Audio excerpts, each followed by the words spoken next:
Hey, I wanted to go through a little bit this morning about what I'm learning are the qualifications, the background, and sort of prerequisite knowledge or classes that they're saying you want to take before getting into carpentry trade, and also just the process, so the technical steps to getting into the business, which I'm trying to figure out right now, and sort of plan out and see what I can refresh in my memory, because during the interview they're going to ask me 8 questions apparently, and it's going to be testing my knowledge, and also I want to be able to scrape together all of my credentials and qualifications that I possibly have so that I actually look like I know what I'm doing to some degree. And so I'm happy to find that I do actually, I feel like I do have some relevant skills, which is a huge relief to me, because I was kind of worried. It's just like, man, I'm starting from ground zero, right? I've got nothing. So, but that's not quite the case. Unless maybe I'll finally talk to somebody and they'll be like, actually, none of these skills are relevant at all. Like, oh, well, never mind. So, okay, so the whole process starts with, so this is in Oregon. This is the state apprenticeship program. And so wherever you are, it might be different. So you'll just have to look into that. But this is just what this is like here. And so I found it through the community college.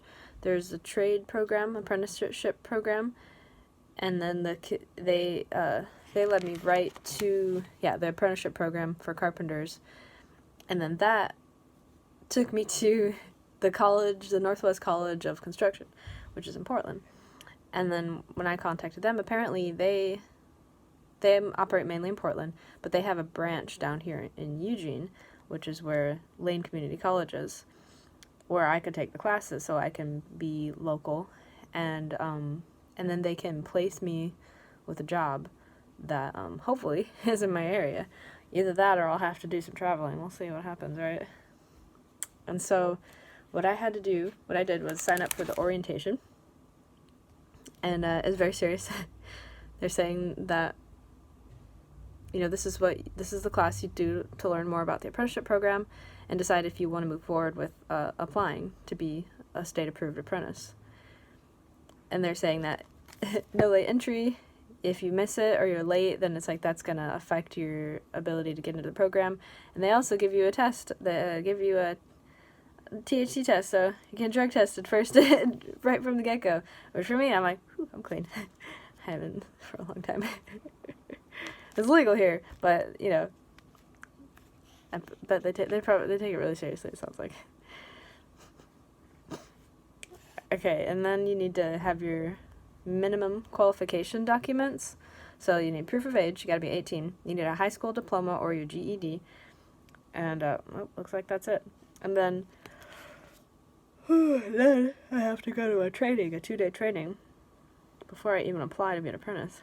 And then, it's I don't know, I feel like I said it was like a safety thing, but it's like I don't know, it sounds like they're just creating a couple obstacles. If you see through, then they can kind of probably thin out, like the people who aren't too serious about it. And then after that, you get scheduled to do an interview, and you are given a ranking.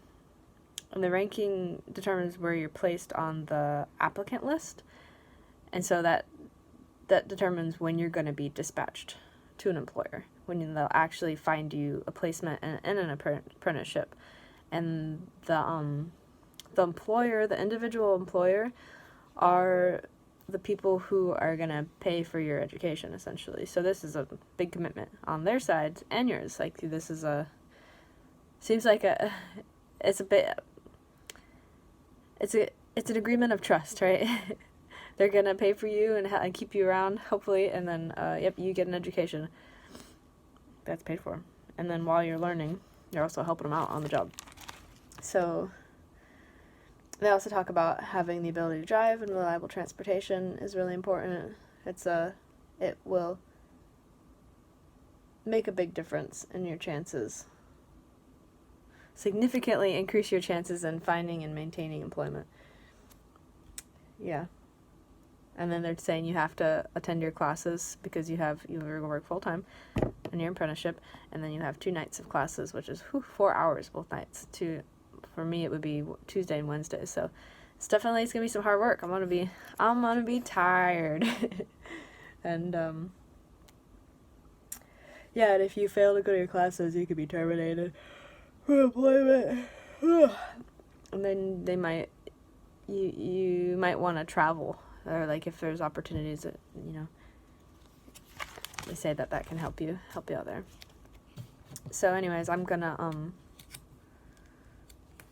and I've just got my classes here, what they'll be, and that's carpentry skills fundamentals, carpentry framing and finishing, and then basic rigging and practices, and then advanced layout and building systems. So that's super cool. That's the first fall semester. And so, yeah, they kind of go on and talk about the point ranking system. It seems like it's different with just even these 2 different branches, so I'm sure this is going to be completely different depending on where you are, unless you're coming to Oregon. And then, what was I talking about? Okay, so the kind of general subjects they're saying, because there's a couple different things. There's a high school, there's recommended high school or college courses, then there's some field or like subjects, and then there's the actual job description. So they're saying geometry, architecture, trigonometry, blueprint reading, and then CPR and first aid are 5. I don't know what these are, but somehow it's related. Those things are related to the work. Right, you want to know those things, and I'm going to refresh, be like, geometry basics, come back to me. And then recommended high school or college courses is trade skills fundamentals, introduction to advanced technology, welding, construction classes, algebra 1 and 2, and drafting/CAD, which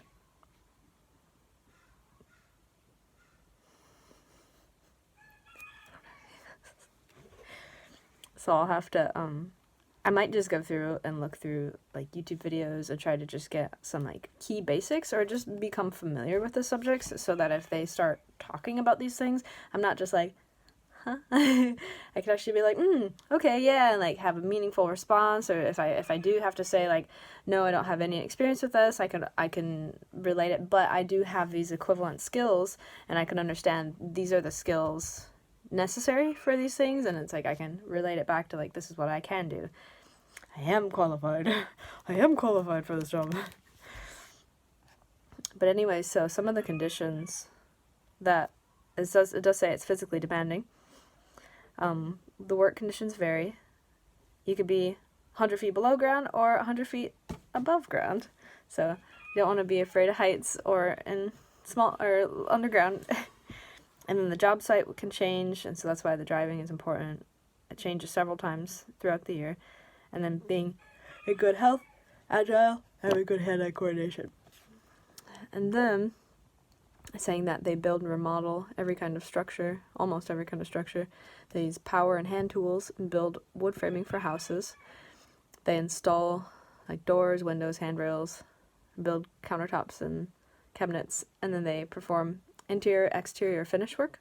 And they also read blueprints, measure accurately, and calculate dimensions.